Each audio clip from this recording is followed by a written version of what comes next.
My cop brother slammed me against his patrol car in front of the whole neighborhood, screaming about how I was nothing but trouble. 5 minutes later, his captain walked over, took one look at me, and snapped to attention. "Colonel Martinez, we had no idea you were in town." They said it was a mix-up.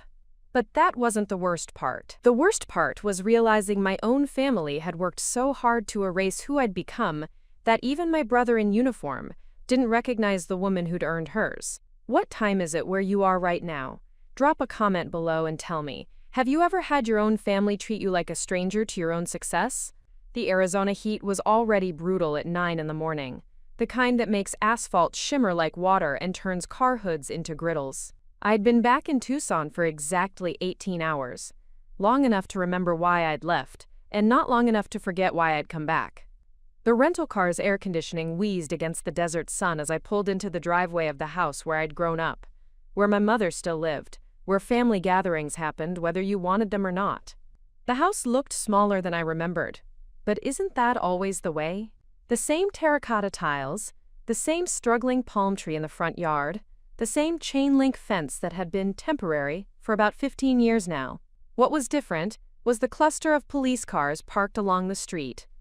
Not unusual for this neighborhood, but unusual for a Tuesday morning when most people were at work. I grabbed my duffel bag from the back seat, the weight of it familiar in my hand. Everything I owned that mattered fit in that bag, a habit you never lose once you've learned it. The uniform inside was pressed and ready, but I wasn't planning to wear it today. This was supposed to be a family visit, not a military function. Sometimes the biggest mistakes come from trying to be the person others want you to be, instead of the person you've earned the right to become. The front door was unlocked. Another thing that hadn't changed. Inside, the house smelled like coffee and disappointment, with undertones of my mother's vanilla candles fighting a losing battle against decades of cigarette smoke. She was in the kitchen, of course, probably since 6 in the morning, because that's what she did when she was nervous. The sound of the coffee maker gurgling filled the silence between us as I set my bag down by the door. "Isabella," she said without turning around, her voice carrying that particular tone that meant she was already preparing for conflict. "You're early." "Flight got in ahead of schedule," I replied, accepting the cup she handed me without making eye contact. The coffee was bitter, overbrewed, exactly how she'd always made it. Some things never change, and some things you stop trying to fix. She finally looked at me then, really looked, and I watched her eyes take inventory. The way I carried myself, the careful precision in how I moved through her kitchen, the fact that at 32 I looked like I could outrun half the neighborhood and probably had better posture than her chiropractor. She didn't comment on any of it, but I saw her notice. "Michael's coming by later," she said, refilling her own cup even though it was still half full. "He's been working extra shifts. Making sergeant soon, probably." Michael. My younger brother, the one who'd followed every rule our father had laid down before leaving us when I was 16 and Michael was 12. The one who'd joined the police force straight out of high school because it was stable, because it was respectable, because it was exactly what our mother could brag about to the neighbors. The one who still thought I'd wasted my life chasing dreams that didn't make sense to people who'd never been further from home than Phoenix. "That's good," I said, "because what else do you say? That I was proud of him? That I wished he understood there were different ways to serve? That sometimes the dreams that don't make sense to your family are the ones that save you?" The knock on the door came 20 minutes later, sharp and official. Michael's knock. I'd recognize it anywhere. The sound of someone who'd learned authority from the outside in, who wore it like armor because he wasn't sure what he looked like without it. My mother went to answer it, but I could hear the conversation from the kitchen.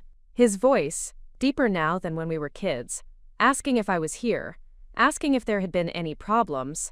The way he said it made something cold settle in my stomach, as if my presence in my own childhood home was something that needed to be monitored. When he walked into the kitchen, he looked exactly like what he'd always wanted to be, a cop. The uniform fit him well, the badge caught the morning light, and his hand rested on his belt with the casual confidence of someone who'd never had to question whether he belonged where he was. He looked at me the same way he'd look at anyone else he was sizing up, professionally distant, vaguely suspicious, already calculating risk. "Isabella," he said, and there was no warmth in it, no recognition of the years between us or the sister who'd taught him how to ride a bike and helped him with his math homework, when our father's evening lectures got too loud. Michael. I stood up from the kitchen table, noting how his posture shifted slightly when I reached my full height. I'd always been taller than him, but now I carried myself differently. Military bearing isn't something you turn on and off. It becomes part of how you exist in the world. Mom said you're visiting. He glanced around the kitchen as if he was checking for evidence of something, though I couldn't imagine what. How long?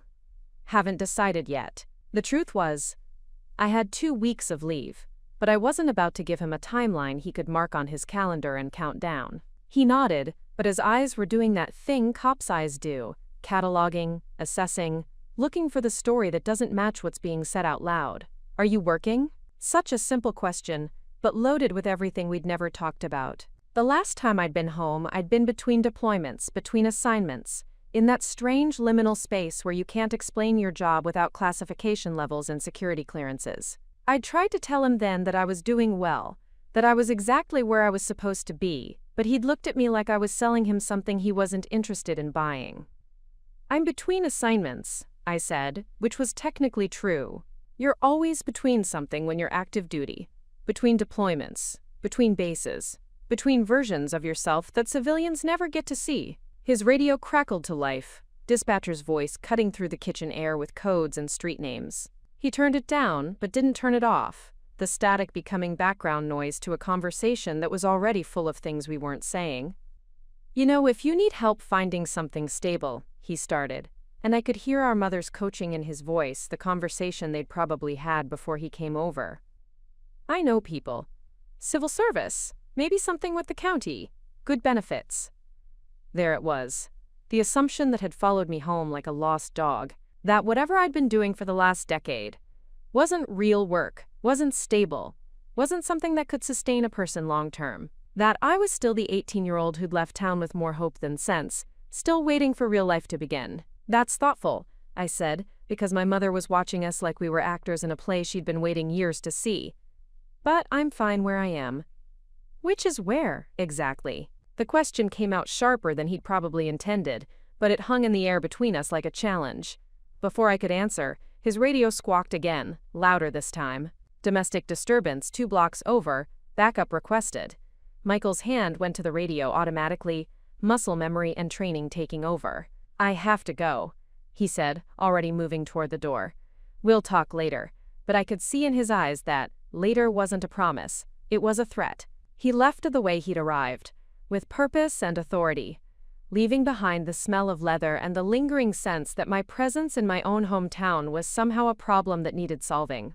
My mother refilled my coffee cup without being asked, her hands trembling slightly in a way that made me wonder how long she'd been nervous about this visit, about the conversations she knew were coming. He means well, she said quietly, not looking at me. I know he does, and I did know that. But meaning well and understanding are 2 different things, and sometimes the gap between them is wide enough to swallow whole families. Outside, I could hear Michael's patrol car starting up, the engine noise fading as he drove toward whatever crisis was waiting for him. Inside, my mother and I sat in the kind of silence that fills up with everything you're not brave enough to say out loud. I finished my coffee and looked around the kitchen one more time, noting the absence of any photos that might suggest her daughter had done anything worth documenting in the last 10 years. The refrigerator was covered with Michael's commendations, his academy graduation photo, newspaper clippings about local police events he'd participated in. My side of the family story was invisible, erased as completely as if I'd never existed at all. But I had existed. I had more than existed. And whether my family was ready to see it or not, some truths have a way of announcing themselves when you least expect them to. The call came in at 11:47 a.m., crackling through Michael's radio with the mechanical urgency that meant someone's day was about to get complicated. Disturbance at Riverside Park, possible assault, multiple witnesses requesting police response. He was 3 blocks away, finishing up paperwork from a fender bender that had taken longer to resolve than it should have, when dispatch assigned him as primary responding officer. Riverside Park wasn't really Riverside anymore. The Santa Cruz River had been dry for most of the last decade, leaving behind a concrete channel that was filled with tumbleweeds and the occasional shopping cart. But the park still carried the name and the hope that water might return someday. It was the kind of place where families brought their kids during the cooler months, and where teenagers went to make the kinds of mistakes that seemed important at the time. Michael pulled into the parking lot and immediately spotted the crowd. About 15 people clustered near the playground equipment, their body language telling the story before he even got out of the car. Some were pointing, others had their phones out recording, and a few were backing away with the cautious urgency of people who wanted to see what happened but didn't want to get involved. At the center of it all was a woman in civilian clothes, jeans, hiking boots, and a plain gray t-shirt that had seen better days. She was standing over a man who was sitting on the ground, holding his shoulder, and speaking rapidly in Spanish. The woman wasn't yelling, wasn't gesturing wildly, wasn't doing any of the things people usually did when situations got out of hand. She was just standing there with the kind of stillness that made everyone around her nervous. Michael approached with his hand resting casually on his radio, not his weapon. The crowd didn't feel dangerous, just agitated. "Tucson police," he announced loudly enough for everyone to hear. "What's the situation here?" A woman in yoga pants stepped forward immediately, her voice pitched high with excitement and indignation. "That woman attacked Carlos. We saw the whole thing. She just came out of nowhere and threw him down. She's crazy," another voice added from the crowd. "Carlos was just trying to help her, and she went psycho on him." Michael looked at the woman in the center, really looked at her for the first time, and felt something cold and familiar settle in his stomach. The height, the way she held herself, the line of her shoulders. Even from behind, even in civilian clothes, even in a situation that made no sense, he knew exactly who he was looking at. Isabella turned around when she heard his voice, and their eyes met across 20 feet of desert playground. She didn't look surprised to see him, didn't look guilty or defensive or any of the things people usually looked when the police showed up. She looked tired, and underneath that, something else he couldn't quite name. "Ma'am, I need you to step away from the victim," Michael said, falling back on procedure, because procedure was easier than figuring out why his sister was standing in the middle of what looked like an assault scene. "The victim?" Isabella's voice carried that particular tone he remembered from childhood. The one that meant she was about to say something that would make everyone in the room uncomfortable. "Is that what we're calling men who grab women now?" The man on the ground, Carlos apparently, looked up at Michael with the expression of someone who'd just realized the story was more complicated than he'd hoped. "Officer, I was just trying to be friendly. She overreacted." "Friendly." Isabella stepped back as Michael had requested, but her eyes never left Carlos. "Is that what you call putting your hands on someone who told you no 3 times? Michael felt the weight of 15 sets of eyes watching him navigate a situation that had just gotten exponentially more complicated. This wasn't just about resolving a disturbance anymore. This was about his sister, his family, his reputation in a department where everyone knew everyone and gossip traveled faster than radio calls. "I need everyone to calm down," he said, addressing the crowd but looking at Isabella. "Ma'am, I'm going to need you to turn around and put your hands behind your back." The words came out automatically, the script he'd been trained to follow when situations involved potential assault charges. But even as he said them, something in his chest twisted. This was Isabella, his sister, the person who'd taught him how to throw a punch properly when he was 12 and getting picked on at school. "Michael," she said his name quietly, just loud enough for him to hear. "You know me. Right now I know there's been an incident, and I have witnesses saying you assaulted someone." The radio on his shoulder crackled with another call, but he ignored it.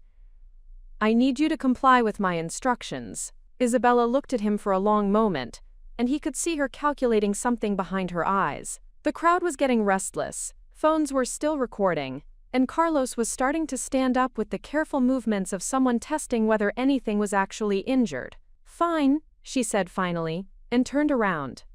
Michael had handcuffed hundreds of people in his 6 years on the force.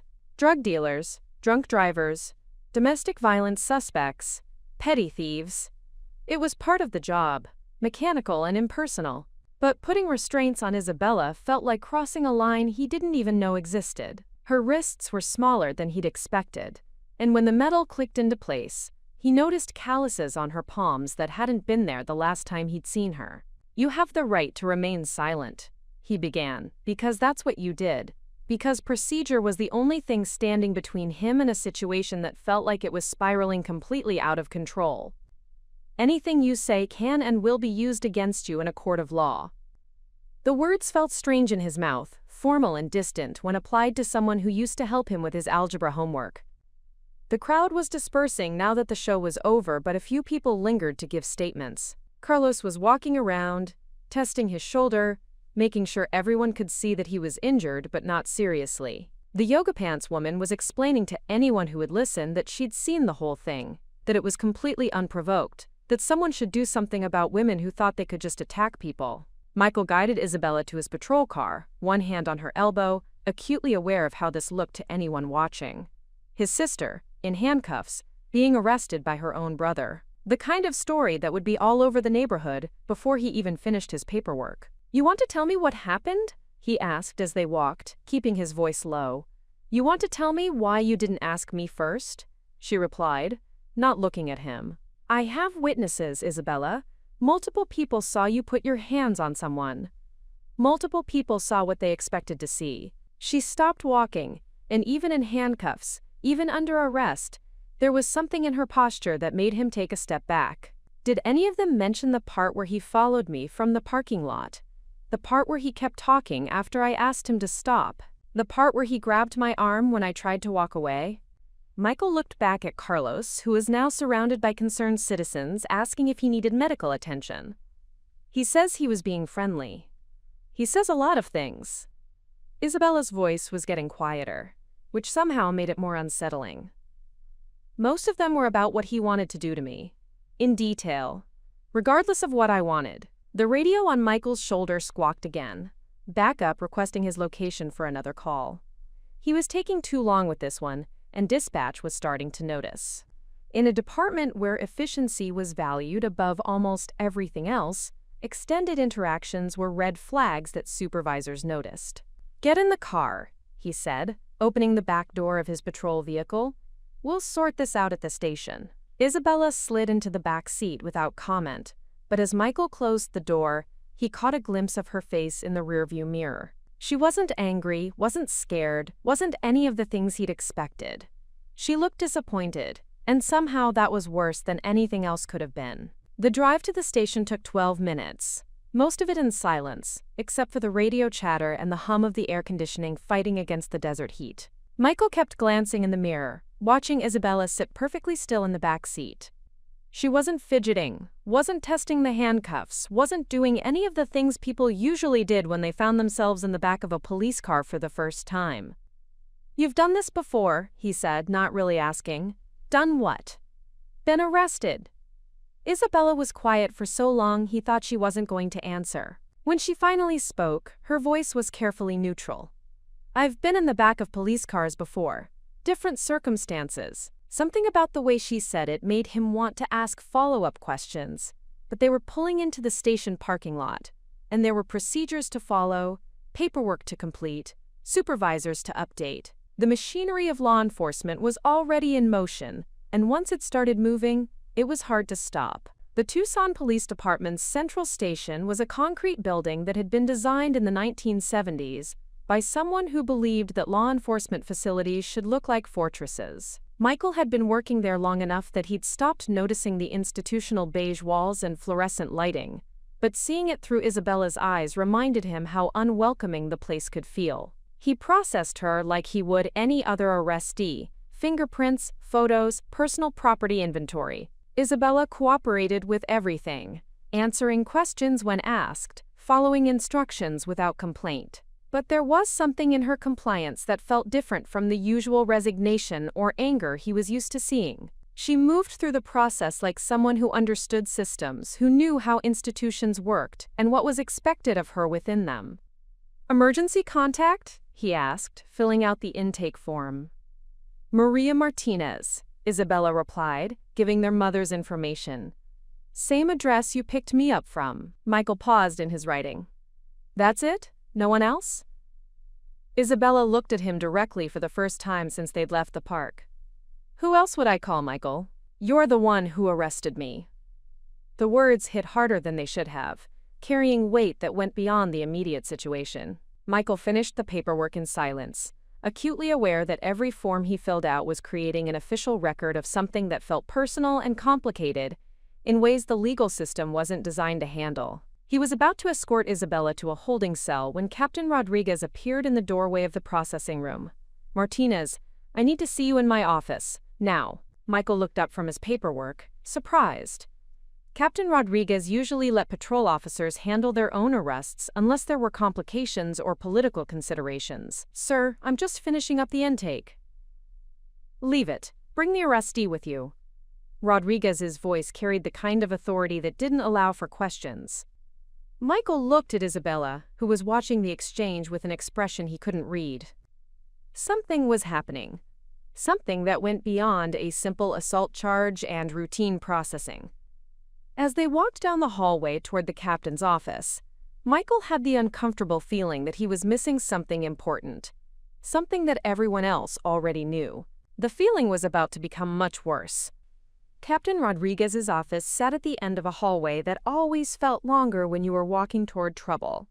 Michael had been down this corridor plenty of times. Performance reviews, commendations, the occasional disciplinary meeting that came with the territory of police work. But he'd never walked it with a family member in handcuffs, and the fluorescent lights overhead seemed harsher than usual, casting everything in the kind of unforgiving brightness that made everyone look guilty of something. The captain's door was open, which meant he'd been watching them approach. Rodriguez was old-school Tucson PD, the kind of cop who'd worked his way up through every rank and remembered when the department was half its current size. He had the weathered look of someone who'd seen enough human nature to surprise him anymore, but as Michael and Isabella entered his office, there was something in his expression that suggested this particular Tuesday was turning out differently than expected. "Sit," Rodriguez said, gesturing to the two chairs facing his desk. "Both of you." Michael remained standing. "Sir, this is routine processing. I can handle."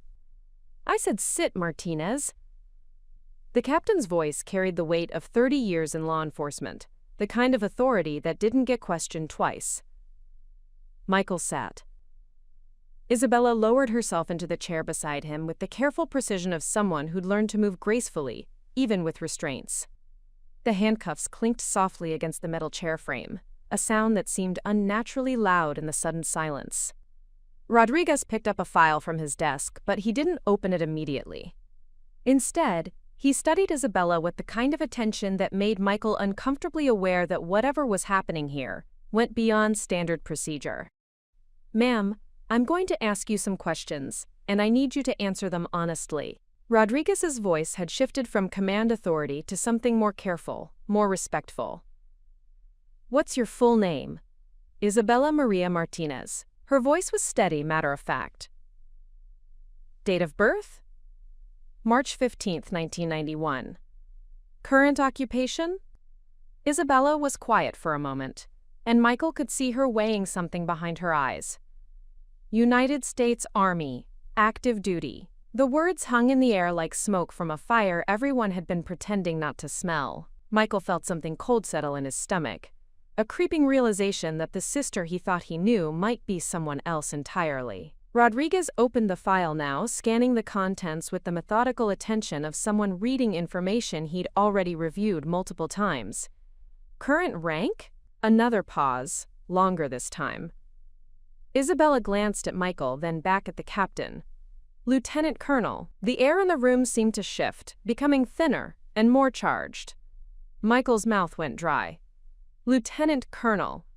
In the Army, that wasn't just a job title. It was serious rank, serious responsibility, serious respect. The kind of position that took years to earn and came with authority that extended far beyond anything Michael had ever imagined his sister possessing. "Assigned unit?" Rodriguez continued, his questions taking on the rhythm of an official debriefing. "That's classified."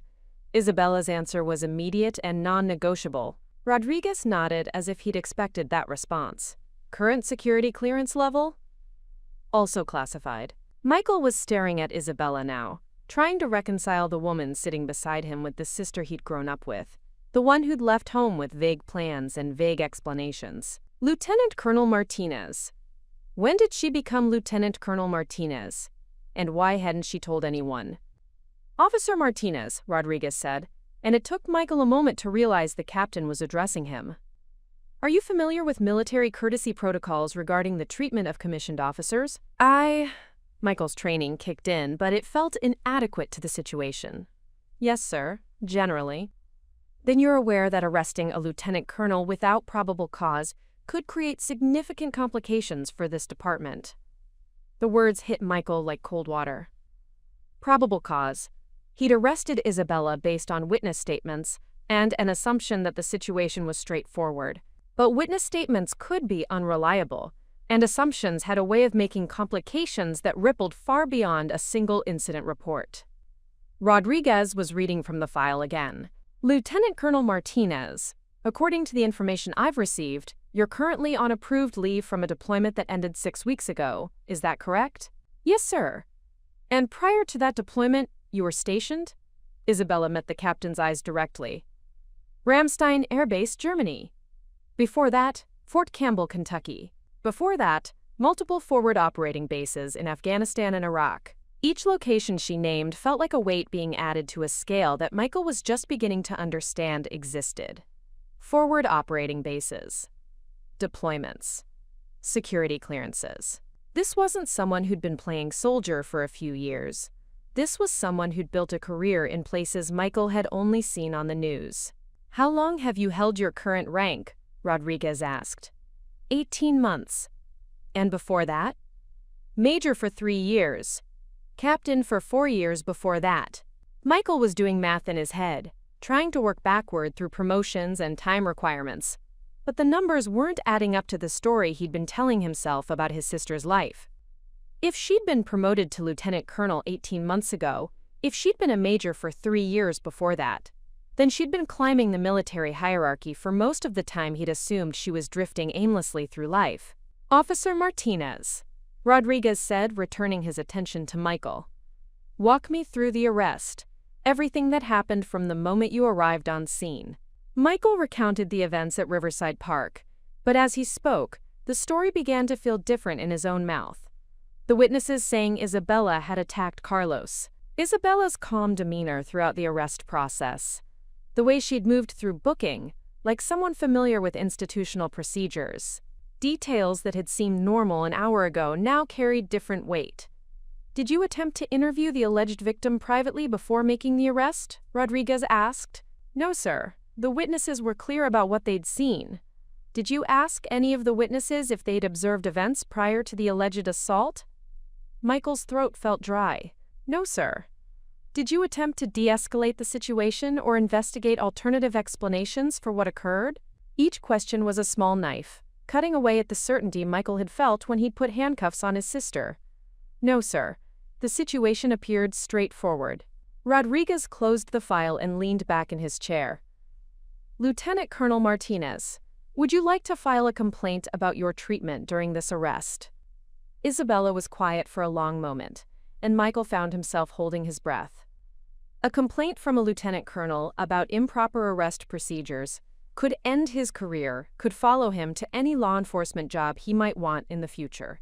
His entire professional life was suddenly balanced on whatever his sister decided to say next. No complaint, she said finally. Officer Martinez followed standard procedure based on the information available to him. The relief Michael felt was immediately followed by something worse. The realization that Isabella was protecting him, that she was making a choice to shield him from consequences he probably deserved. It was the kind of protection that felt more like judgment, the kind of mercy that hurt worse than punishment would have. However, Isabella continued, and Michael's brief relief evaporated. I would like to file a report about the original incident, the one that led to this arrest. Rodriguez pulled out a fresh form. Tell me what happened. Isabella's account was precise, detailed, and delivered in the kind of calm, factual tone that suggested she'd given similar reports before in much more serious circumstances. Carlos had followed her from the parking lot. He'd made increasingly explicit comments about her appearance, and what he wanted to do to her. When she'd told him she wasn't interested and tried to walk away, he'd grabbed her arm hard enough to leave marks. She'd used the minimum force necessary to disengage from his grip and put distance between them. The witnesses didn't see the initial contact, she explained. They only saw me defending myself and assumed I was the aggressor. Rodriguez was taking notes, but Michael could see him processing the implications. If Isabella was telling the truth, and her rank and demeanor suggested she was, then this wasn't a case of assault by her. This was a case of self-defense against sexual harassment that had escalated to unwanted physical contact. Why didn't you identify yourself as military when the situation began to escalate? Rodriguez asked. Isabella looked at Michael, then back at the captain. I was off-duty, in civilian clothes, trying to visit family. I didn't think my military service was relevant to stopping someone from grabbing me. The words carried an edge now, the first sign of real emotion Isabella had shown since the arrest began. Michael realized she was angry, not at being arrested, not at the handcuffs or the booking process, but at the assumption that she'd needed to justify her right to defend herself by invoking her rank. Rodriguez stood up and walked to the window that overlooked the parking lot. Officer Martinez, remove the restraints. Michael fumbled for his keys, his hands less steady than they should have been. The handcuffs came off with small clicks that seemed to echo in the suddenly quiet office. Isabella rubbed her wrists briefly, and Michael caught sight of the marks Carlos had left on her arm, finger-shaped bruises that were just beginning to darken. Lieutenant Colonel Martinez, Rodriguez said without turning from the window, I apologize for the circumstances that brought you here today. This department has significant respect for military service and for officers who've served in combat zones. Thank you, Captain. However, I need to ask you something directly. Rodriguez turned back to face them. Why didn't your family know about your rank, about your service record? The question hung in the air like a challenge, and Michael realized he was about to learn something about his sister that would change everything he thought he knew about their family, about himself, and about the choices people make when the people who should support them choose not to see who they really are. Isabella looked at Michael one more time, and in her eyes he saw something that made his chest tight, with a kind of shame he'd never experienced before. When she spoke, her voice was quiet but clear. Because I stopped trying to earn their respect a long time ago. I decided to earn it somewhere else instead. The silence that followed Isabella's words stretched longer than it should have, filling the office with the weight of years of misunderstanding. Michael stared at his sister, really seeing her for the first time since she'd come home. The way she held herself wasn't casual confidence. It was military bearing, earned through years of command responsibility. The calluses on her hands weren't from manual labor. They were from weapons training and field operations. The careful way she chose her words wasn't uncertainty. It was the precision of someone who'd learned that what you said in critical moments could mean the difference between mission success and catastrophic failure. Captain Rodriguez was watching Michael's face, reading the realization as it dawned. Officer Martinez, I think you and your sister need to have a conversation. A real one. Sir, Michael started. But Rodriguez held up a hand. Take the rest of your shift off. Use the conference room down the hall. And Martinez? The captain's voice carried a warning. Listen more than you talk. The conference room was sterile and windowless, designed for depositions and internal affairs interviews, rather than family reconciliation. Fluorescent lights hummed overhead, casting harsh shadows that made everything look official and uncomfortable. Michael sat across from Isabella at a metal table that had probably witnessed 1,000 difficult conversations, but none quite like this one. Lieutenant Colonel, he said, testing the words in his mouth. They felt foreign, formal, like speaking a language he'd never learned properly. You can call me Isabella, or Izzy, like you used to. Her voice was softer now, but there was still distance in it. The rank doesn't matter when we're alone. Doesn't it? Michael's question came out sharper than he'd intended. Because it seems like it matters a lot. It seems like it's the most important thing about you, and somehow I'm the only one who didn't know. Isabella was quiet for a moment, studying her hands. You didn't know because you never asked. None of you ever asked. What? You said you were in the military. We knew that. You knew I'd enlisted. You knew I'd left town. But you never asked what I was doing, where I was stationed, what my job actually was." Isabella's voice remained steady, but Michael could hear something underneath it. Hurt that had been carefully buried but never healed. "When I came home on leave, you asked if I was still playing soldier. When I tried to tell you about my deployments, you changed the subject. When I mentioned getting promoted, you said it was nice, and then started talking about your academy training." Michael felt heat rising in his face. "That's not, I didn't mean—" "You didn't mean to dismiss me, I know that." Isabella met his eyes directly. "But you did it anyway. All of you did it anyway." The accusation hung between them, and Michael found himself replaying conversations from the past few years, looking for evidence to refute what she was saying. Instead, he found confirmation. Holiday dinners where Isabella's stories about military life were met with polite nods before the conversation turned to Michael's police work. Family gatherings where their mother introduced him as "my son the officer," and Isabella as "my daughter who's visiting." Phone calls where he'd talked about his cases, his training, his career progression, while treating her military service like an extended phase she'd eventually grow out of. "I tried to tell you," Isabella continued. "Remember 3 years ago, when I came home after my first combat deployment? You asked how it was, and I started to explain about the forward operating base, about the responsibility I had for logistics coordination under fire. You listened for maybe 2 minutes before you told me about a domestic violence call you'd handled that week." Michael did remember that conversation, but he remembered it differently. He'd thought Isabella was trying to one-up him, trying to make her military experience sound more dramatic than it was. He'd changed the subject because he'd thought she was exaggerating, not because she was sharing something real and difficult and important. "I didn't know," he said, but the words sounded weak even to him. "You didn't want to know." Isabella's voice was getting quieter, which somehow made her words hit harder. "It was easier to think I was playing dress-up than to consider that I might actually be good at something you didn't understand." "That's not fair." "Isn't it?" Isabella leaned forward slightly. "When was the last time you asked me about my job? Not whether I was working, but what I actually do every day. When was the last time you asked about my friends, my life, anything that wasn't about when I was coming home or how long I was staying?" Michael opened his mouth to answer, then closed it. The truth was, he couldn't remember. Their conversations had fallen into a pattern over the years, surface-level check-ins that avoided anything too deep or challenging.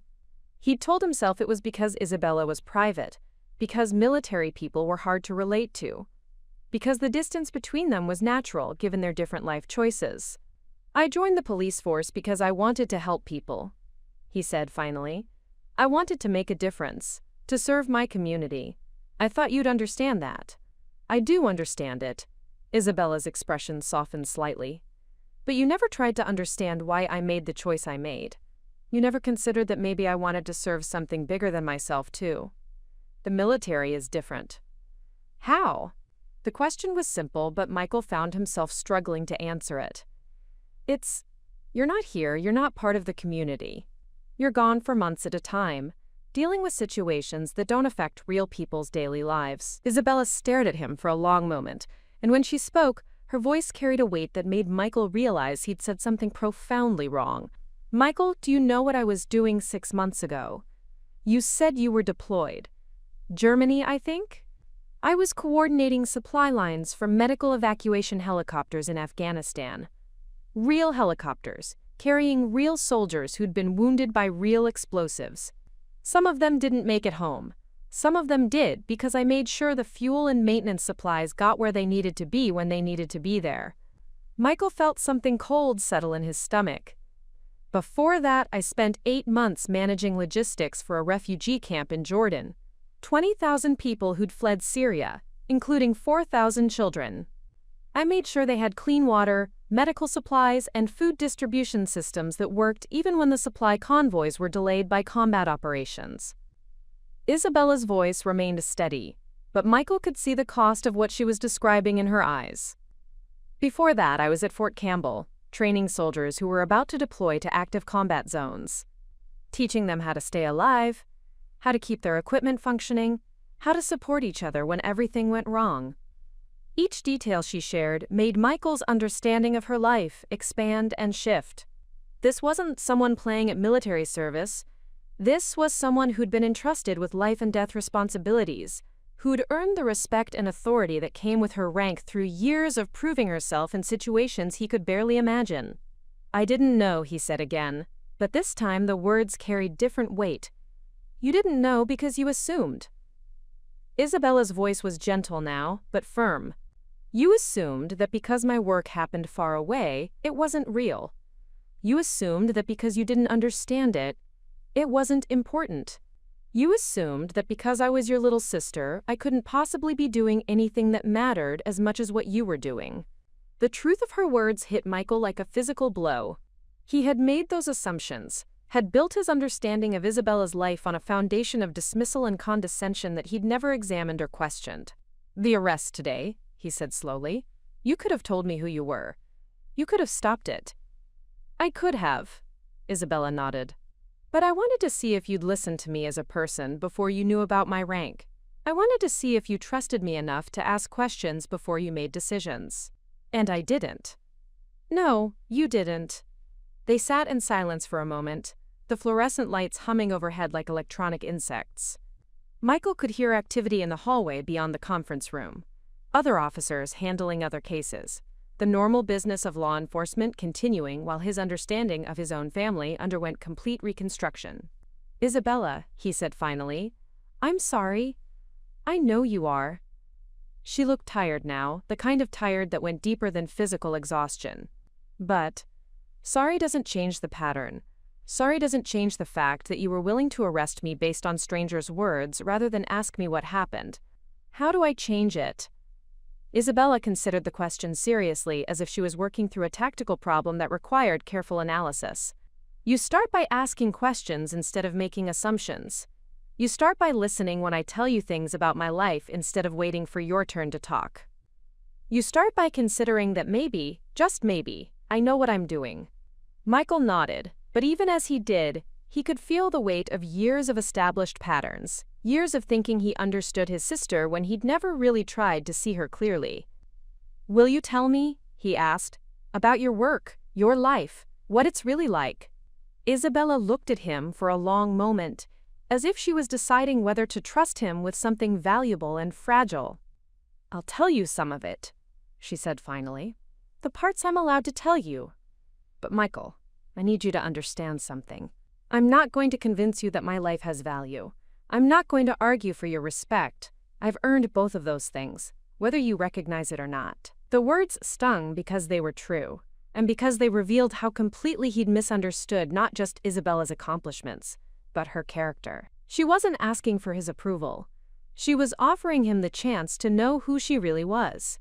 It was an offer he was finally ready to accept. The conversation in the conference room stretched into the afternoon, punctuated by the distant sounds of the police station carrying on its daily business. Michael found himself asking questions he should have asked years ago, and Isabella answered them with the patience of someone who'd given up expecting curiosity from her family, but was willing to try one more time. She told him about West Point, about the 4 years of rigorous academic and military training that had shaped her into an officer. She described the weight of responsibility that came with her first platoon, 22 soldiers whose lives and welfare depended on her decisions. She explained the complexity of logistics coordination in combat zones, where a single mistake in supply timing could mean the difference between mission success and catastrophic failure. "The hardest part," she said, "isn't the physical danger. It's the weight of knowing that other people's survival depends on your competence. When you're coordinating medical evacuations, there's no room for error. When you're managing ammunition supplies for forward units, you can't have an off day." Michael listened, really listened, for the first time in years. He began to understand that Isabella's military career wasn't just a job. It was a calling that required the kind of daily courage and precision he'd never fully grasped. The sister he'd thought was drifting through life had actually been building expertise in crisis management, personnel leadership, and strategic planning under conditions that would break most people.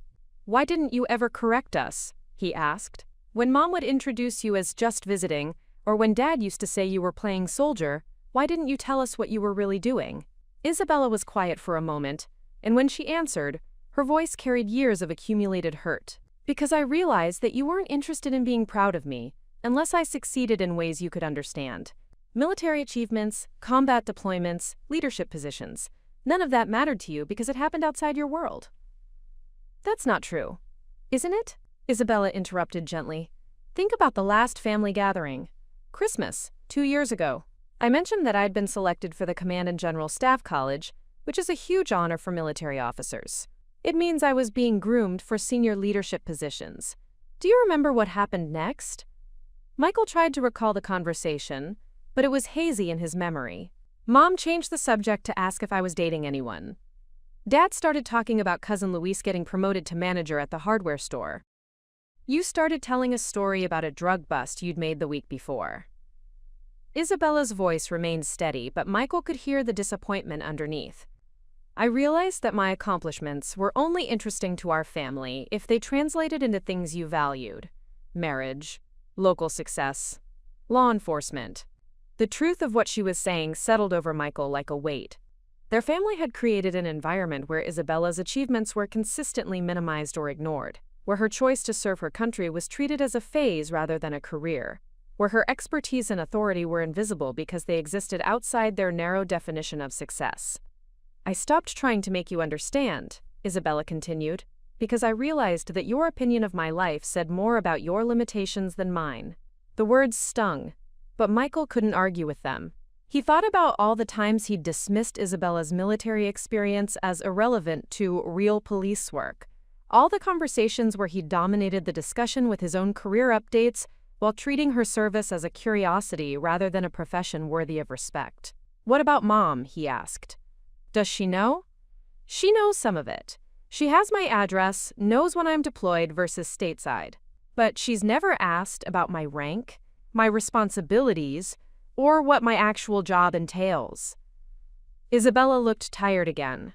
"She's proud that I'm in the military, but she doesn't understand what that means. It's like being proud that someone has a job without caring what they do at work." Michael was beginning to understand that the problem went deeper than simple misunderstanding. Their family had systematically ignored and minimized Isabella's achievements because acknowledging them would require admitting that their worldview was too narrow, that success and service could take forms they hadn't considered. "The thing is," Isabella said, "I don't need your validation anymore. I stopped needing it when I realized I could earn respect from people who actually understood what I was doing. My commanding officers, my peers, the soldiers I've led, they know what I'm worth. I don't have to convince them. But we're your family. You are. And that's why this hurts more than it should." Isabella met his eyes directly. "Family should be the people who see your potential before anyone else does, who celebrate your achievements loudest, who understand your sacrifices even when they're invisible to the rest of the world. Instead, you've been the people who required the most proof that my life had value." Michael felt something shift in his chest, a recognition that he'd been operating from assumptions that were not only wrong, but harmful. He thought Isabella needed his approval, his understanding, his guidance. In reality, she'd built a successful career and earned significant professional respect, while he'd been treating her like someone who needed his help figuring out her life. "I want to understand," he said. "I want to know who you really are." Isabella studied his face for a long moment, as if she was evaluating whether his interest was genuine or just guilt-driven politeness. "It's not just about understanding my job, Michael. It's about understanding that I made choices you wouldn't have made, but that doesn't make them wrong choices. It's about recognizing that I've been successful in ways that don't fit your definition of success. It's about accepting that I don't need to justify my life to you, but I'm willing to share it with you if you're genuinely interested." "I am interested. I want to know." "Then ask me real questions. Not whether I'm happy or when I'm coming home permanently, but what challenges I'm facing, what I'm working on, what I'm proud of. Ask me about the soldiers I've mentored, the operations I've coordinated, the problems I've solved." Michael nodded, but even as he did, he could feel how much work it would take to rebuild their relationship on a foundation of genuine curiosity and respect, rather than assumption and dismissal. "Isabella," he said, "I arrested you today because I assumed I knew what had happened without asking you. I think I've been doing the same thing with your life for years." "You have been? How do I stop?" Isabella considered the question with the same careful attention she'd probably given to complex logistics problems in combat zones. You start by admitting that you don't know me as well as you thought you did. You start by acknowledging that I've built a life and career that you haven't been paying attention to. And you start by being curious about who I actually am instead of disappointed that I'm not who you expected me to be. The simplicity of her answer made it both easier and harder to accept. Easier because the path forward was clear, harder because it required admitting how completely he'd misunderstood his own sister. Will you give me another chance? Isabella was quiet for a long moment, and Michael realized he was asking for something that couldn't be demanded or assumed. Forgiveness and trust that would have to be earned through changed behavior rather than good intentions. I'll give you the chance to show me that you're ready to see me clearly, she said finally. But Michael, this isn't about me giving you anything. This is about you choosing to be curious about your sister's life instead of judgmental about her choices. It was, Michael realized, more grace than he probably deserved. The police station felt different when they walked back through the hallways together. The same fluorescent lights hummed overhead, the same institutional beige walls surrounded them. But the dynamic between Michael and Isabella had shifted in ways that made the familiar environment feel foreign. Other officers nodded to Michael as they passed, but their eyes lingered on Isabella with new curiosity. Word traveled fast in a department where everyone knew everyone, and by now most of the building probably knew that Martinez had arrested someone who turned out to be military brass. Captain Rodriguez was waiting for them at the front desk, a manila folder in his hand, and an expression that suggested their afternoon was about to get more complicated. Lieutenant Colonel Martinez, there's been a development regarding your original complaint. Isabella straightened slightly, her posture shifting into something more formal. What kind of development, Captain? We picked up Carlos Mendoza about an hour ago. Turns out he has a history we weren't aware of when Officer Martinez responded to the initial call. Rodriguez opened the folder and scanned the contents. 3 prior complaints for harassment, 2 restraining orders filed against him in the past 18 months, and 1 pending charge for unwanted touching that's been working its way through the court system. Michael felt something cold settle in his stomach. The man he'd treated as a victim, the person whose word he'd taken over his sister's, had a documented pattern of exactly the behavior Isabella had described. Additionally, Rodriguez continued, we've spoken with several other witnesses who were in the park this morning but didn't approach initially. Their accounts corroborate your version of events, Lieutenant Colonel. Mr. Mendoza did follow you from the parking lot, he did make unwelcome advances, and he did initiate physical contact against your wishes. Isabella nodded, but her expression remained carefully neutral. What happens now? Mr. Mendoza will be charged with harassment and assault. The witnesses who initially supported his story have been less cooperative when presented with his criminal history. Rodriguez's tone suggested that the yoga pants woman and her friends had suddenly become much less certain about what they'd actually observed. And the charges against my sister? Michael asked, though he already knew the answer. Dropped completely. Self-defense is legal in Arizona, especially when the person claiming self-defense is a trained military officer, responding proportionally to unwanted physical contact. Rodriguez turned back to Isabella. You'll need to sign some paperwork, but you're free to go. In fact, you were free to go an hour ago, but I wanted to make sure we had all the facts straight. Michael realized that while he and Isabella had been talking in the conference room, Captain Rodriguez had been conducting the investigation that Michael should have done at the scene. The thorough questioning of witnesses, the background check on Carlos, the careful documentation of what had actually happened rather than what people assumed had happened. Captain, Isabella said, I appreciate the thorough follow-up, but I have a question about procedure. What's that? In a situation like this, where witness statements contradict each other and there's potential for bias against the complainant, what's the standard protocol for investigating before making arrests? Rodriguez glanced at Michael, then back at Isabella.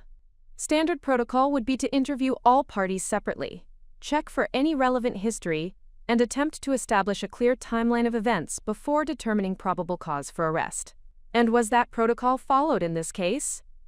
The question hung in the air like a challenge. Michael could feel sweat gathering at the back of his neck as he realized Isabella was not just asking about police procedure. She was demonstrating, in real time, the difference between assumption-based policing and evidence-based investigation. No, Rodriguez said simply. It was not.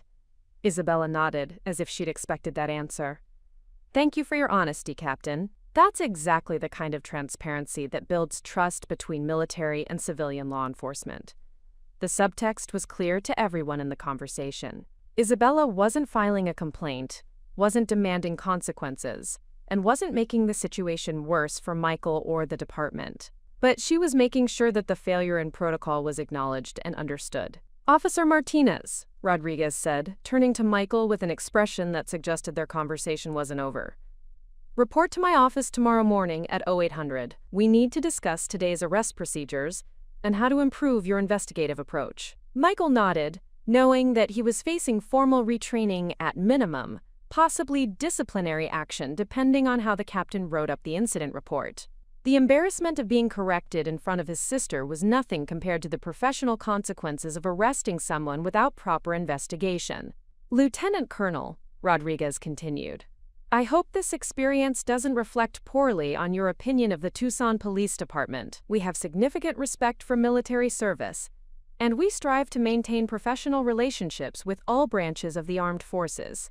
Captain Rodriguez, I've worked with civilian law enforcement in multiple theaters of operation. I understand that individual mistakes don't reflect institutional values. Isabella's response was diplomatic but firm. I'm confident that this department will use today's events as a learning opportunity. Again, the subtext was clear. Isabella was giving Rodriguez a way to frame the incident as a training issue rather than a disciplinary problem. But she was also making it clear that she expected systemic improvement, not just individual correction. They completed the paperwork in relative silence, Isabella signing statements and evidence forms with the efficient precision of someone accustomed to military documentation requirements. Michael watched her navigate the administrative process with ease, noting details he'd missed earlier. The way she automatically dated everything in military format, the neat handwriting that came from years of filling out official reports, the careful attention to accuracy that suggested she was used to documents that carried serious consequences. When the last form was signed and filed, Rodriguez walked them to the front entrance of the station. Lieutenant Colonel Martinez, if you're in town for any length of time, I'd be honored to give you a tour of our facilities. We're always interested in learning from military logistics and operational procedures. I appreciate the offer, Captain. I may take you up on that. Isabella shook hands with Rodriguez, the gesture carrying more respect than Michael had seen exchanged between his sister and any law enforcement officer before. Outside, the Arizona heat hit them like a wall, but after the air conditioning and fluorescent lighting of the police station, the sun felt honest and uncomplicated. Isabella stood on the sidewalk for a moment, looking back at the building with an expression Michael couldn't read. You're not angry, he observed. No, I'm not angry. Isabella pulled out her phone and checked the time. I'm disappointed, but not angry. What's the difference? Isabella looked at him directly, and in her eyes Michael saw something that made him understand why she'd earned the rank and respect she had. Anger assumes that people should have known better. Disappointment accepts that they didn't, but expects them to do better next time. She started walking toward the parking lot where their cars were parked. I'm disappointed that you arrested me without asking questions. But I'm not angry, because now I know you're capable of learning from mistakes. Michael fell into step beside her, acutely aware that he was walking next to someone who'd just demonstrated more grace and professionalism in a difficult situation than he'd shown in years of police work. Isabella, he said, what you did there, with the captain, the way you handled everything, that was impressive. It was basic conflict, de-escalation, and institutional diplomacy. Skills you learn when you're responsible for maintaining relationships between different organizations under stressful conditions. Michael realized that what had looked like natural grace to him was actually trained competence, developed through years of navigating complex professional environments, where personal feelings had to be subordinated to larger strategic goals. They had reached their cars, but neither of them moved to leave. The conversation felt unfinished, as if there were still things that needed to be said, but neither of them knew exactly what those things were. Are you going back to Mom's house? Michael asked. Eventually. First, I'm going to file my own report about today's events. With who? Isabella smiled, and for the first time all day it looked genuinely amused. With my commanding officer. Military personnel are required to report any civilian law enforcement contact, especially arrests, even ones that get dropped. Michael felt heat rise in his face as he realized that his mistake wouldn't end with departmental retraining. It would become part of Isabella's official military record, another piece of documentation that his assumptions had created consequences beyond anything he'd considered. Will it hurt your career? No, but it will be noted. Isabella opened her car door but paused before getting in. Michael, that's not a threat.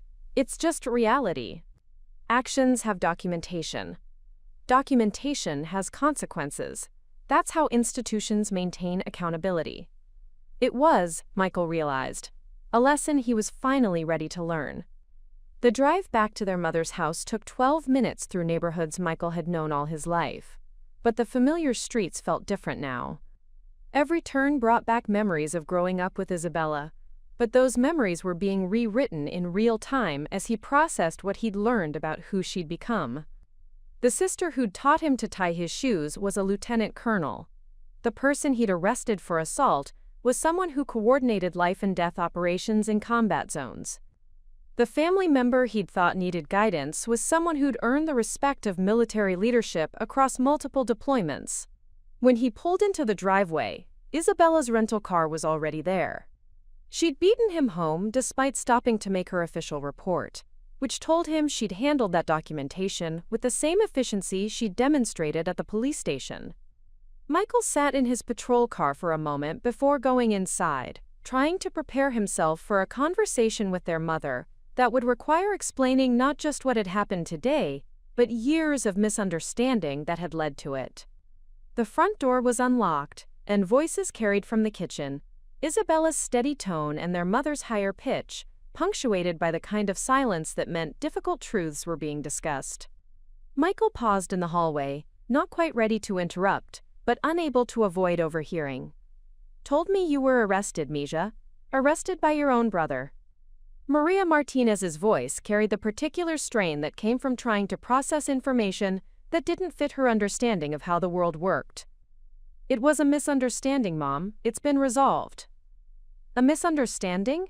Michael said you assaulted someone, that there were witnesses." Michael could hear Isabella measuring her response, choosing words that would explain without causing unnecessary alarm. "Someone grabbed me inappropriately. I defended myself. The witnesses only saw part of what happened, so they misunderstood the situation." "Defended yourself how?" "I removed his hand from my arm and created distance between us. Nothing more than that." Maria was quiet for a moment, and Michael could picture her processing this information, trying to reconcile it with whatever version of events Michael had given her when he'd called to explain why Isabella might be late coming home. "The police captain, he called here looking for you. Very polite, very respectful. He kept calling you Lieutenant Colonel Martinez.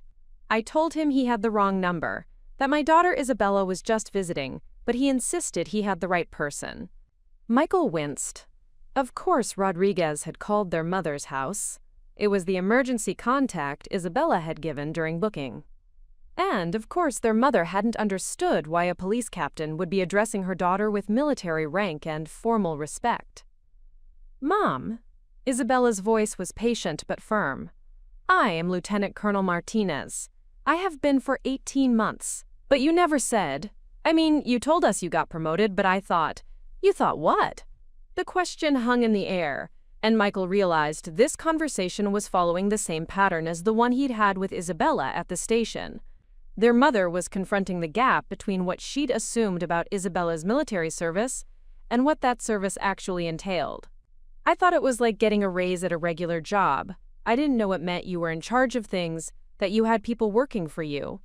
Michael decided to enter the kitchen rather than continue eavesdropping. Both women looked up when he walked in, and he could see that Isabella had been showing their mother something on her phone. Photos, probably, or official documents that proved what she'd been trying to tell them for years. "Michael," their mother said, her voice strained, "did you know Isabella was a colonel?"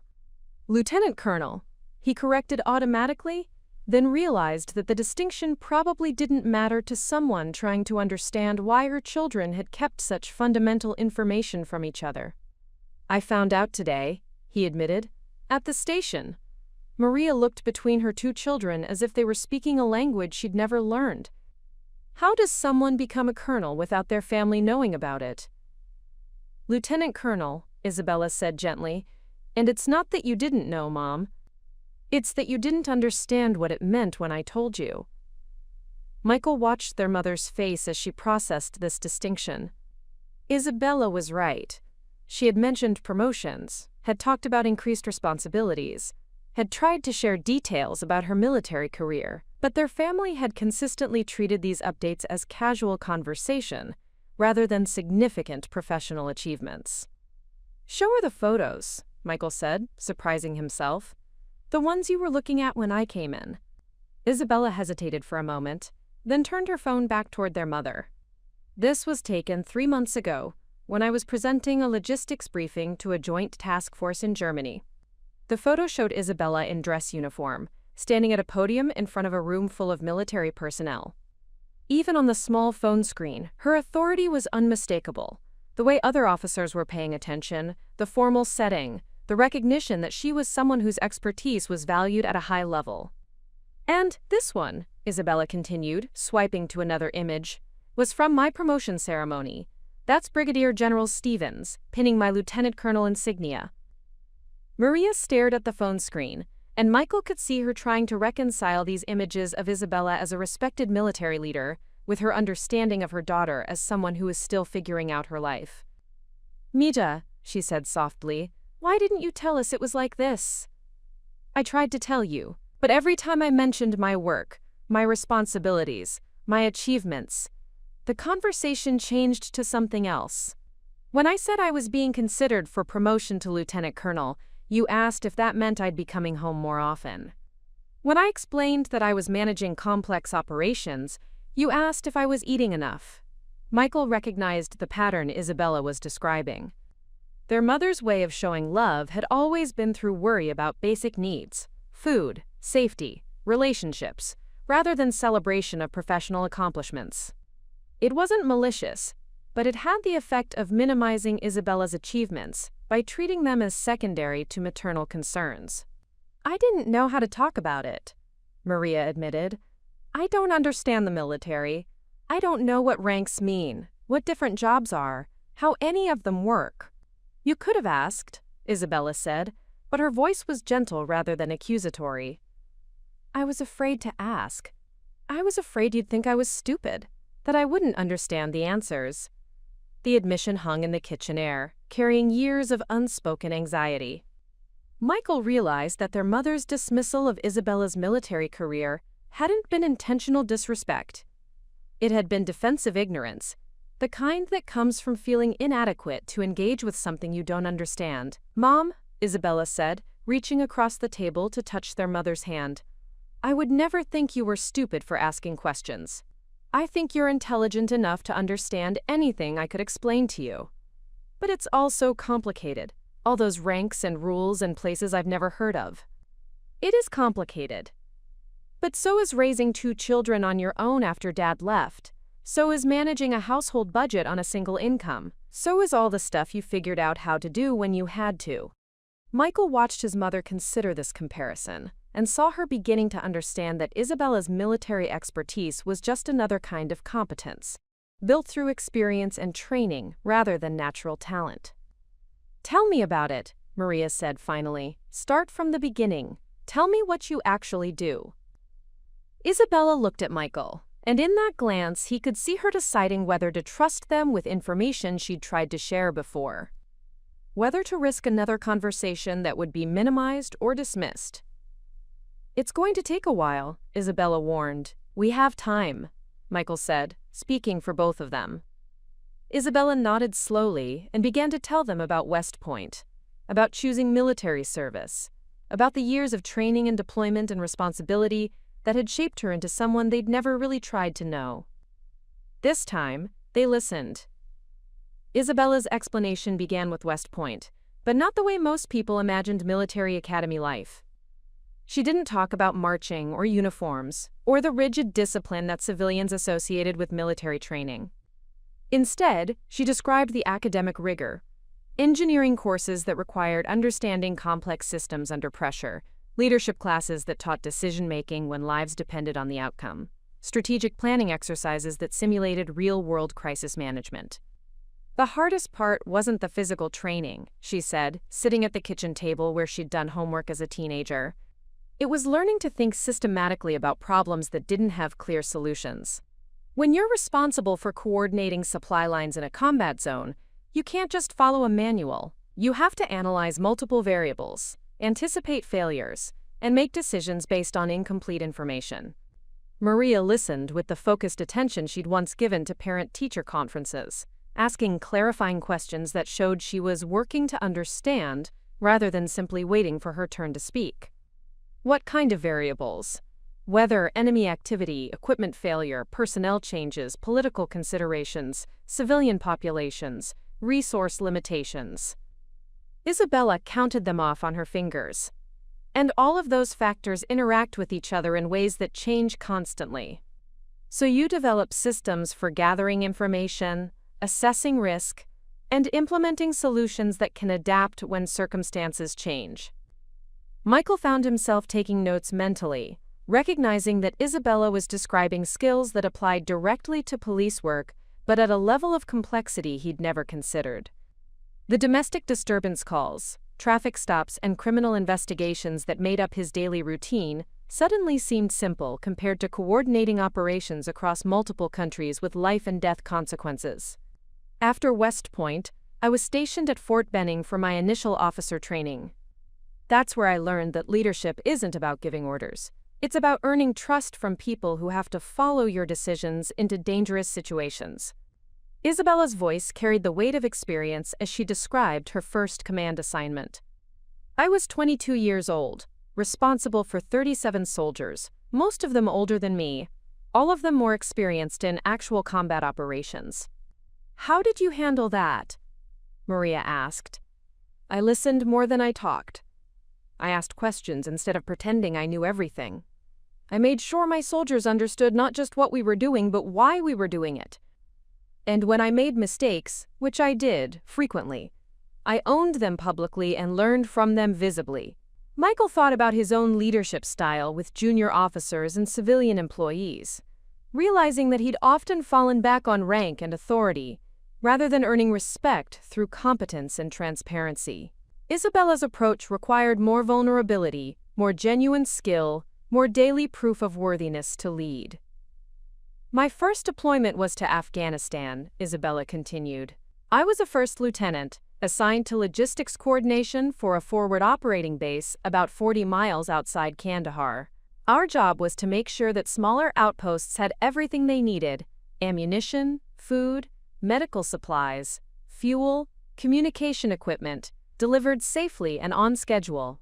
She described convoy operations through hostile territory, where the difference between route planning and catastrophic failure could be measured in lives lost or saved. She explained the complexity of coordinating with local contractors, international allies, and multiple military branches, all while operating under constant threat of attack. The worst part wasn't the danger, Isabella said. It was the responsibility. When a convoy gets delayed, people at remote outposts go without supplies they need to survive. When communication equipment fails, soldiers lose contact with backup support. When medical supplies don't arrive on time, wounded personnel don't get the care that could save their lives. Maria reached across the table and squeezed Isabella's hand. Maya, that sounds terrifying. It was. But it was also the most important work I'd ever done. Every successful operation meant that soldiers could focus on their missions instead of worrying about basic survival needs. Every problem we solved meant that someone else could come home alive. Michael was beginning to understand that Isabella's military service wasn't an abstract concept. It was a career built on daily decisions that had immediate, measurable consequences for other people's welfare. The weight of that responsibility was something he'd never fully grasped, even in his own law enforcement work.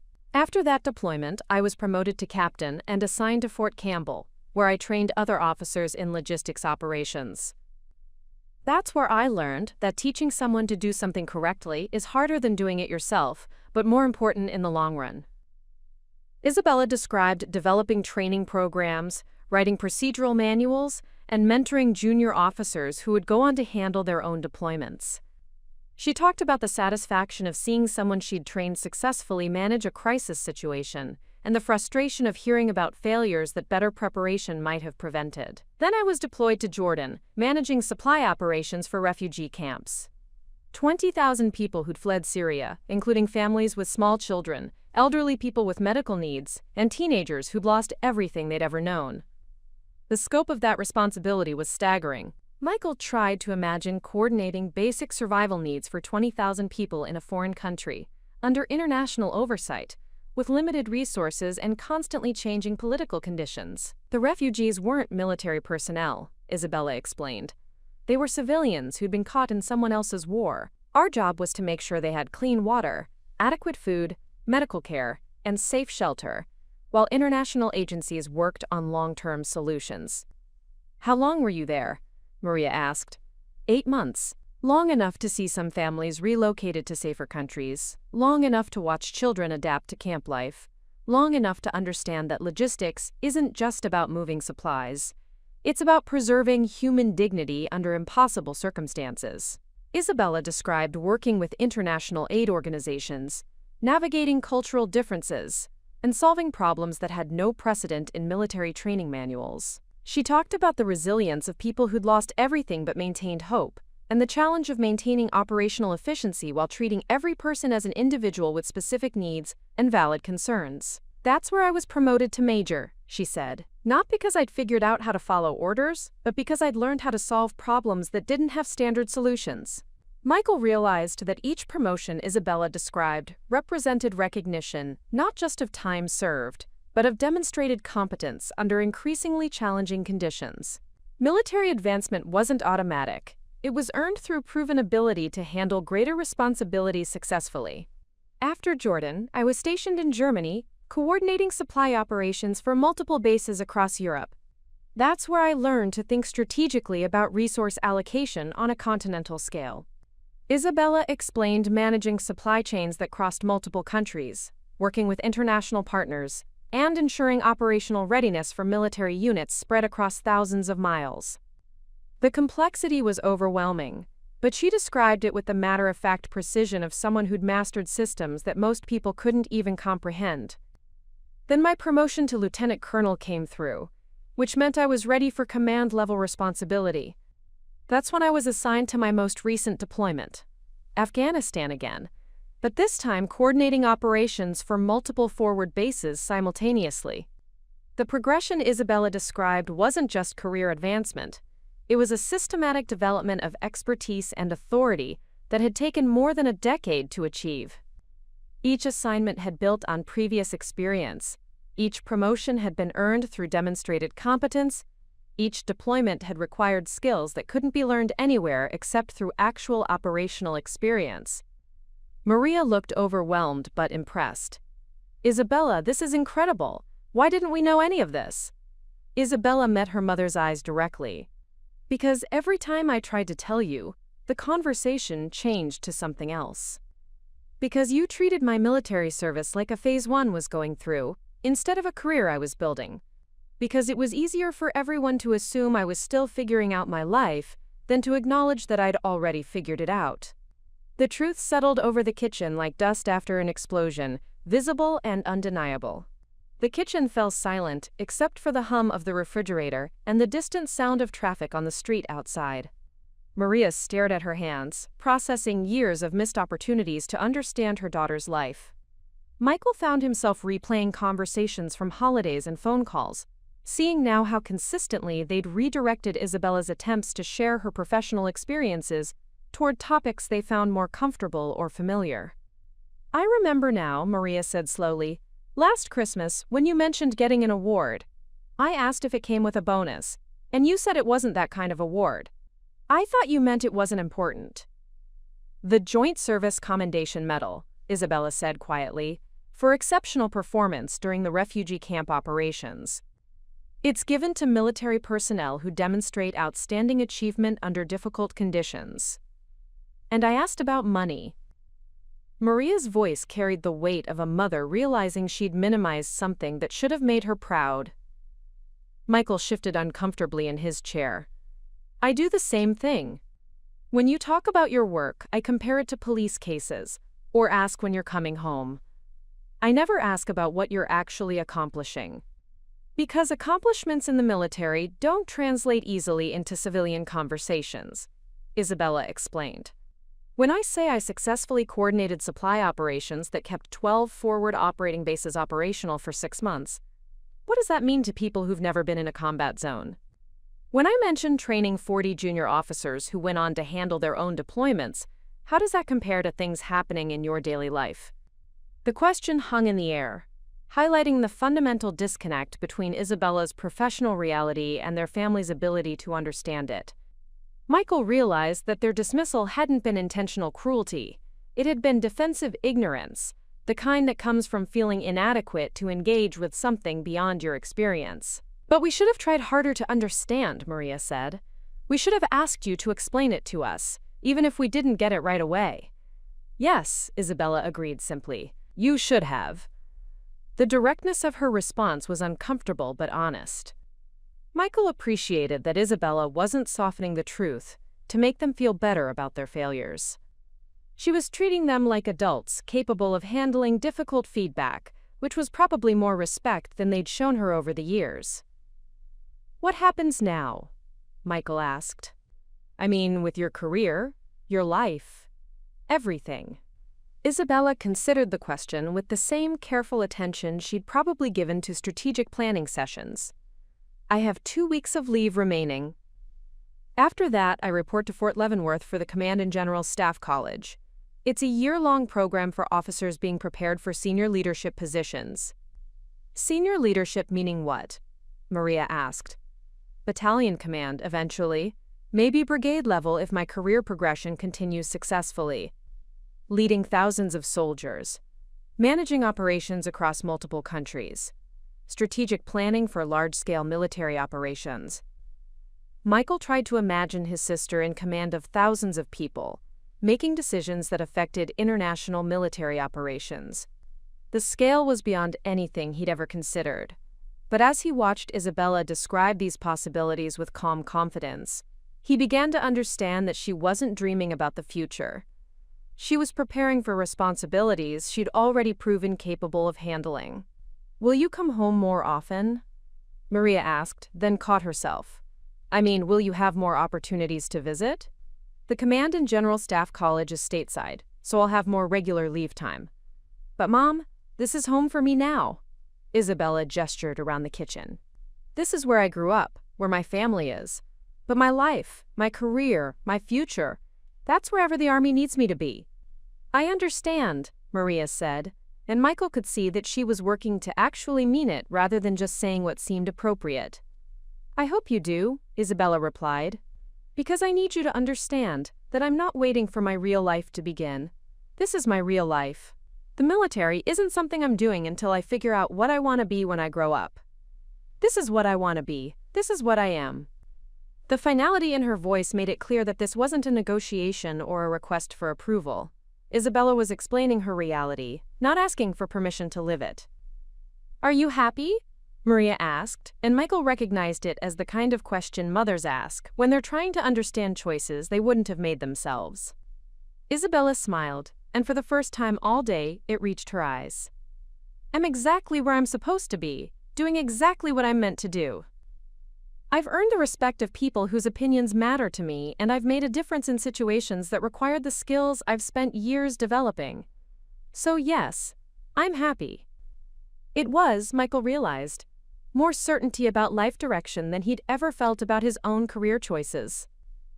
The conversation was interrupted by a knock at the front door, sharp and official in a way that made all three of them look up with immediate attention. Michael's training kicked in automatically. The pattern of the knock, the time of day, the formal rhythm that suggested law enforcement or military personnel. He started to rise from his chair, but Isabella was already moving toward the door, with the purposeful stride of someone who recognized something the others had missed. Through the front window, Michael could see a black sedan in the driveway, government plates barely visible but unmistakable to anyone who knew what to look for. Isabella checked the peephole before opening the door, her posture shifting into something more formal as she recognized whoever was standing on their mother's front porch. "Colonel Washington," Isabella said, opening the door wide and stepping back in a gesture that was clearly military courtesy. "I wasn't expecting you, sir." The man who entered was tall and imposing in the way that came from decades of command authority rather than physical intimidation. His civilian clothes were impeccably tailored, his bearing unmistakably military, and his presence filled the small entryway with the kind of gravity that made everyone else feel like they should stand at attention. "Lieutenant Colonel Martinez," he replied, his voice carrying the particular timbre that suggested he was accustomed to being listened to carefully. "I apologize for the unscheduled visit, but when I received your incident report this afternoon, I felt it warranted immediate follow-up." Michael felt his stomach drop. Isabella's commanding officer had driven to Tucson personally to discuss her arrest. The implications of that level of attention were beyond anything he'd considered when he'd put handcuffs on his sister. "Of course, sir. Please, come in." Isabella gestured toward the living room, then turned to Michael and their mother. "Mom, Michael, this is Colonel Washington, my commanding officer. Sir, this is my family." Colonel Washington acknowledged them with polite nods, but his attention remained focused on Isabella. "Lieutenant Colonel, is there somewhere we can speak privately?" "Actually, sir, if you don't mind, I'd prefer to have this conversation with my family present. They're part of the context for what happened today, and I think it would be beneficial for them to understand the military perspective on civilian law enforcement interactions." Washington considered this request for a moment, studying Michael with the kind of attention that made it clear he'd already been briefed on exactly who had arrested Isabella and under what circumstances. "Very well, though I should mention that your brother's department has also been in contact with our liaison office." Michael felt heat rise in his face. The military had contacted the Tucson Police Department about Isabella's arrest. Captain Rodriguez hadn't mentioned that development, which meant it had probably happened after they'd left the station. "Please, sit down," Maria said, her voice carrying the nervous hospitality of someone trying to be a good host while having no idea what kind of conversation was about to happen in her living room. Colonel Washington took the offered chair but remained at attention even while seated. "Lieutenant Colonel Martinez, your incident report was thorough and professional. However, the circumstances raise some concerns that go beyond standard civilian law enforcement contact." "What kind of concerns, sir?" Isabella remained standing, her posture formal but not defensive. "The officer who arrested you was your brother. The charges were based on witness statements that contradicted your account of events. The investigation that should have preceded the arrest was not conducted." Washington's voice remained neutral, but each point he raised felt like a weight being added to a scale. From a military perspective, this suggests either systematic bias or procedural failures that could affect other service members in similar situations. Michael realized that what had seemed like a family problem with professional complications was actually a professional problem with family complications. Isabella's arrest wasn't just about their relationship. It was about how civilian law enforcement treated military personnel, about training and procedures that might need to be revised, about institutional relationships that extended far beyond Tucson. "Sir," Isabella said carefully, "I believe today's events were the result of personal assumptions rather than systematic bias. Officer Martinez made procedural errors, but those errors were corrected once proper investigation was conducted." "That may be," Washington replied, "but the fact remains that a lieutenant colonel with an exemplary service record was arrested and processed based on inadequate evidence gathering. That's not just a family matter. It's a matter of institutional respect and professional courtesy between military and civilian law enforcement." Maria looked confused and increasingly worried. "Is Isabella in trouble? Did she do something wrong by being arrested?" "Ma'am," Washington addressed her directly, "your daughter handled the situation with exceptional professionalism. She followed proper protocols by reporting the incident, cooperated fully with civilian authorities, and demonstrated the kind of restraint and judgment we expect from senior officers. The concern is not with her conduct, but with the conduct of the arresting officer. Michael felt like the room was tilting. He'd thought the worst consequences of his mistake would be departmental retraining and family embarrassment. Now he was learning that his actions had created an incident that required attention from military command and potentially affected institutional relationships between organizations. "What happens next?" Isabella asked. "That depends on several factors," Washington replied. "The Tucson Police Department has assured our liaison office that additional training will be implemented to prevent similar incidents. Your brother's supervisor has committed to a comprehensive review of arrest procedures involving military personnel." Colonel Washington turned to Michael directly for the first time. "Officer Martinez, this situation provides an opportunity for improved understanding between our organizations. I hope you'll use it constructively." It was, Michael realized, both an offer of cooperation and a warning that his actions were being watched by people with significantly more authority than Captain Rodriguez. Colonel Washington reached into his briefcase and withdrew a folder, placing it carefully on the coffee table where everyone could see it. The gesture was deliberate, measured, carrying the weight of official business conducted in their mother's living room. "Lieutenant Colonel Martinez, there's another matter we need to discuss. Your incident report triggered a review of your service record, which brought some information to my attention that I believe your family should hear directly from military command." Isabella's posture shifted slightly, and Michael could see her calculating what kind of information Washington might be about to reveal. Their mother leaned forward in her chair, hands clasped tightly in her lap. "Lieutenant Colonel Martinez has been selected for accelerated promotion consideration," Washington announced, his voice carrying the formality of an official briefing. "Based on her exceptional performance during recent deployments and her demonstrated leadership capabilities, she's being fast-tracked for promotion to full colonel." The words hung in the air like something too large for the small living room to contain. Michael felt his understanding of Isabella's career undergo another fundamental shift. Not only was she already a lieutenant colonel with significant authority and responsibility, but she was being considered for promotion to an even higher rank, the kind of position that carried influence at the highest levels of military command. "What does that mean exactly?" Maria asked, her voice small. "It means your daughter is being recognized as one of the most promising senior officers in her field," Washington explained. "Full colonel is a position that typically requires 15 to 20 years of military service to achieve. Lieutenant Colonel Martinez is being considered after 12 years, which indicates exceptional competence and leadership potential." Isabella remained standing, but Michael could see something shift in her expression. Surprise, perhaps, or recognition of an opportunity she hadn't expected to come this soon. "Sir," Isabella said carefully, "what would be the timeline for this consideration?" "The promotion board convenes in 6 months. If selected, you would pin on colonel rank next year and be assigned to a position commensurate with that authority." Washington consulted the folder. Potential assignments include deputy command of a logistics brigade, senior staff position at the Pentagon, or command of a major installations support operations. Michael tried to wrap his mind around what Washington was describing.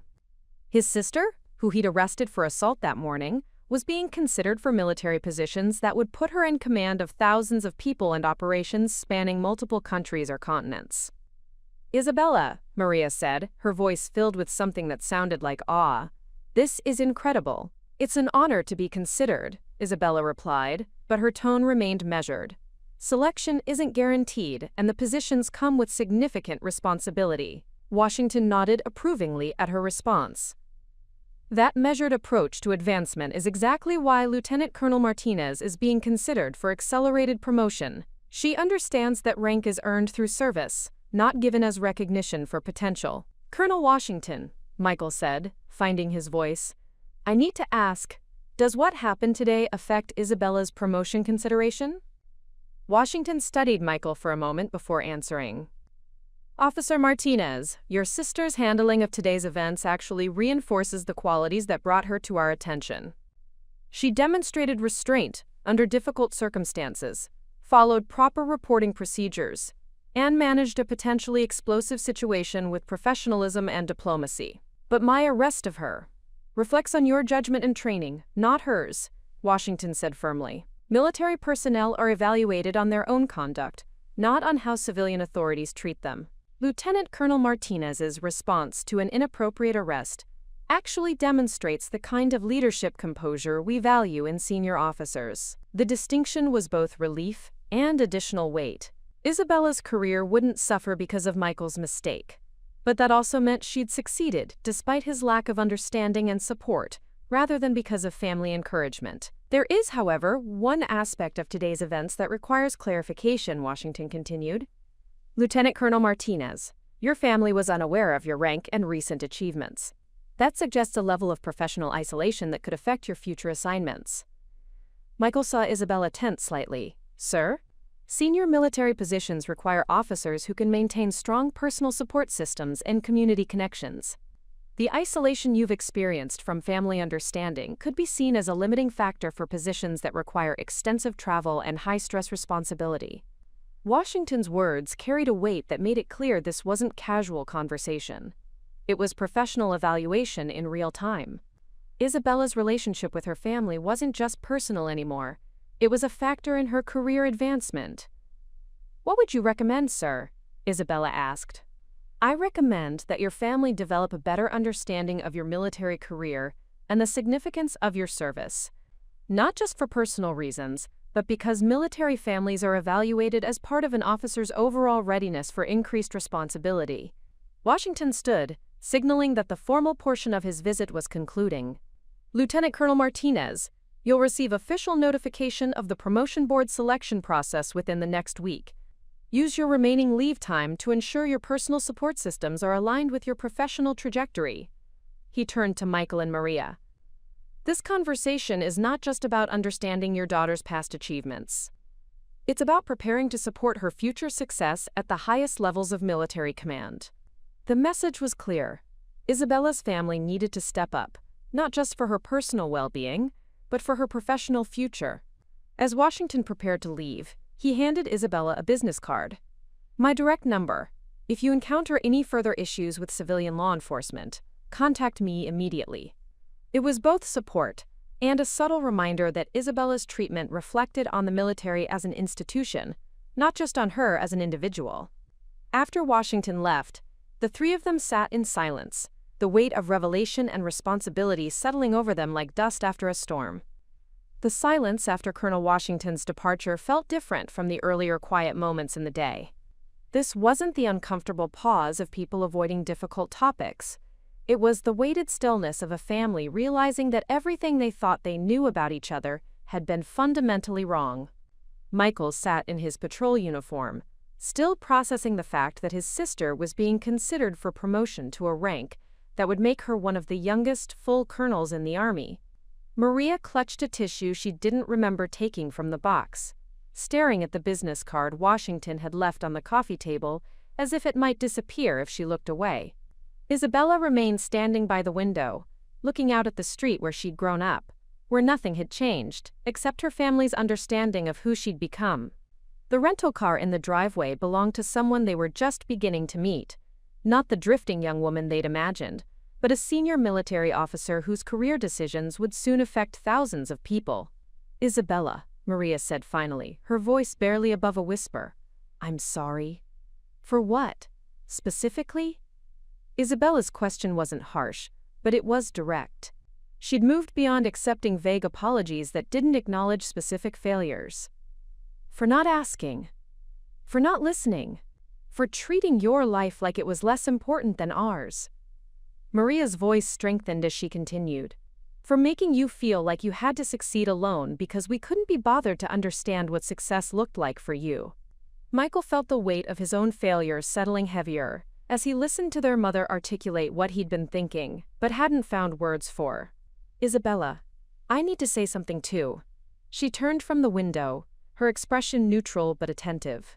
I arrested you today because I assumed I knew what had happened without asking you. But I've been doing the same thing with your life for years, assuming I knew who you were and what you were doing without ever really listening to what you were telling me. Michael's voice carried the strain of admitting a failure that went far deeper than professional error. I thought I was the successful one in the family. I thought you needed my guidance, my approval, my help figuring out your life.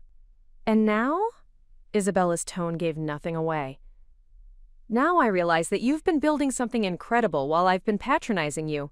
You've earned respect and authority that I can barely comprehend, and I've been treating you like someone who needed my advice about finding stability." Isabella nodded slowly, acknowledging his recognition without immediately offering forgiveness. "Michael, the hardest part wasn't that you didn't understand my career. It was that you didn't think it was worth understanding." The distinction hit him like a physical blow. She wasn't angry about his ignorance. She was disappointed by his lack of curiosity, his assumption that her choices didn't merit serious attention. "What can we do?" Maria asked. "How can we fix this?" Isabella was quiet for a long moment, considering the question with the same careful analysis she probably applied to strategic planning sessions. "You can start by accepting that I don't need fixing. My life, my career, my choices, they're not problems that require your solutions. But we want to support you," Michael said. "Then support me by taking me seriously. Ask me about my work because you're genuinely interested, not because you think you should. Celebrate my achievements because they matter to you, not because you're supposed to be proud. Trust my judgment because I've proven it's sound, not because you're trying to be supportive."